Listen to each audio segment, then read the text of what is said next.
Okay guys, ngayon November 2, 2025. Magka alas 12 ng tanghali. Bali, today is our last day. At bukas ganitong oras punta na tayo ng airport. So, kailangan i-enjoy lang natin itong ating last day. Wala naman akong planong mag-shopping dahil naayos ko na lahat ng gamit ko. So, bali, okay na lahat yung bagahe natin. Meron tayong dalawang maleta. Dalawang ferry. So, yun. Tapos na yung ating 10 araw na bakasyon dito sa Osaka, Japan.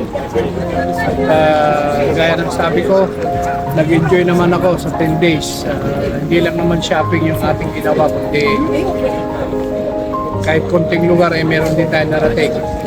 At maraming salamat sa inyong lahat na nanood ng aking mga vlog, ng aking mga video, mga nag-like, mga nag-comment, sa aking mga subscribers. Maraming salamat sa inyong lahat, okay? Sana nga hindi kayo nagtawa sa mga vlog na ginawa ko at sana nag-enjoy din kayo. Kahit pa paano na isama ko kayo sa aking pamamasyal. Maraming salamat sa inyong lahat. Ito, tayo ngayon ulit sa huling pagkakataon sa lugar kung saan dinadayo ng mga turista. Okay? Hindi natin alam kung makakabalik pa tayo dito o hindi na.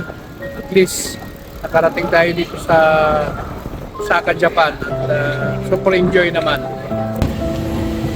At least, kahit pa paano na isama ko kayo sa ating pamamasyal dito sa number 1 na puntahan ng mga turista dito sa Osaka, Japan. Kaya I hope nag-enjoy kayo ulit. Sana nga ituloy pa ninyo o patuloy pa ninyo ang pagsubaybay sa aking maliit na YouTube channel. Maraming salamat ulit sa inyo. Yun nga, kaya nang sabi ko, last day natin ngayon, okay? Yun, gaya ng sabi ko, sa huling pagkakataon, magpaalam na tayo kay Running Man. The last time, magpaalam na tayo kay Running Man. Ito na ang huling pagkakataon na makita natin si Running Man, ang number 1 na dinadayo dito sa Osaka, Japan. Maraming salamat ulit. Kung saan man kayo ngayon, please take care and God bless everyone. This is our last day. Okay? Bye! See you next time. See you on my next holiday. Bye!